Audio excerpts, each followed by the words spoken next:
This is Getting On With Life, Biblical Wisdom for Successful Christian Living. And this title is, You Should Meet Charlie. Let me share a made-up story with you to get you thinking about how you relate to God. Imagine you are catching up with a friend and asking how things have been for them lately. They tell you they've had many challenges and didn't think they would cope, such as struggling with depression and grief.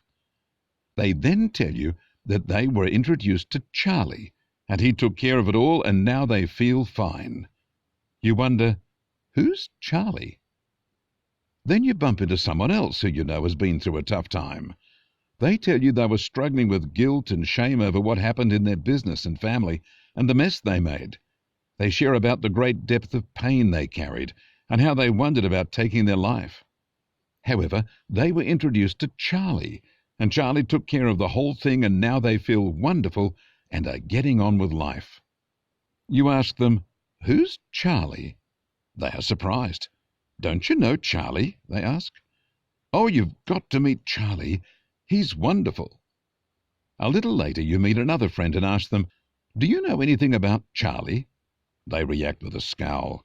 Charlie is a fraud, they assure you. It's ridiculous how people think so highly of him. You say, I've met people who've been really helped by him. Or they just think they've been helped, they rebut. All Charlie did was give them a reason to find their answer inside themselves.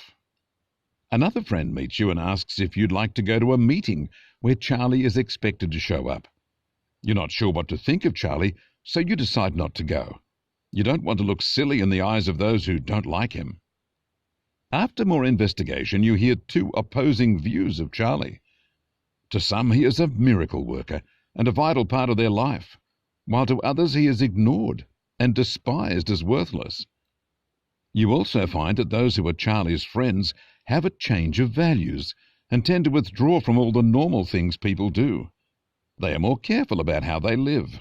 That makes people think these people look down on others, but that's not what you find from your Charlie fan friends. What you do notice is that those who have Charlie as their friend have Charlie's help when they need it. Others have to struggle through issues on their own. Those who know Charlie definitely get through issues much better than those who don't. But there is deep feeling on both sides. Some people love Charlie and sing his praises all the time, while others can't stand to hear him spoken about. Charlie seems to have the effect of making people take sides. Some of your friends have a very casual connection with Charlie, appreciating him as a kind of insurance policy if things go wrong. At the same time, they get on with life like everyone else and play down their connection with Charlie so others accept them.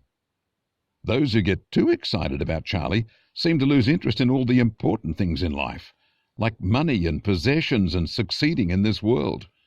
They want to help Charlie help others. It's a shame to see them lose focus on life and take the Charlie thing too seriously. Your problem is that you can see great value in knowing Charlie. You've never met him, but you can see what he has done for others. But you don't want to be mocked by those who are anti-Charlie. So you have to decide where you stand on the question of Charlie. If he is everything people say about him, then you really need to meet him. But if he really is that wonderful, it could undermine all the things you currently live for. You hear that Charlie doesn't have a house or a job. He isn't respected as a business leader, financier, or academic. He wasn't a great sports star or a pop icon on the screen. He isn't a great singer or poet or anything who makes money. He doesn't promise to make you rich or famous or successful. Instead, he calls you to live for those intangible things like peace and joy and loving others. Charlie seems to make all the other things we live for look cheap and nasty, temporary and selfish. No wonder people get offended by hearing about Charlie.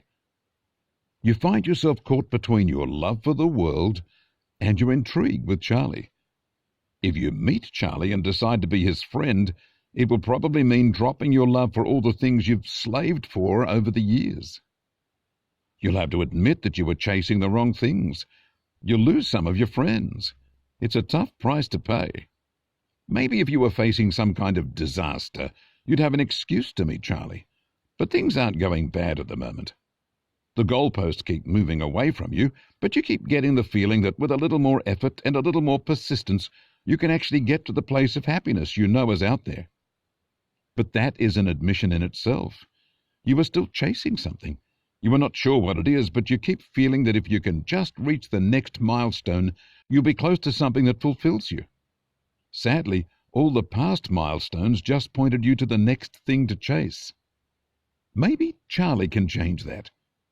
Friends, that's how people try to process the idea of Jesus in their life. Where do you stand as a friend of Jesus? I assure you that knowing Jesus is a totally life-changing experience, and the change is for your good. And yes, the things of this world are empty and will never satisfy. And if you're one of those who wants Jesus and the things of this world, then you are living a compromised life and missing so much of what God has for you. So think about it and decide that you really need to meet Jesus and be his friend. God bless you.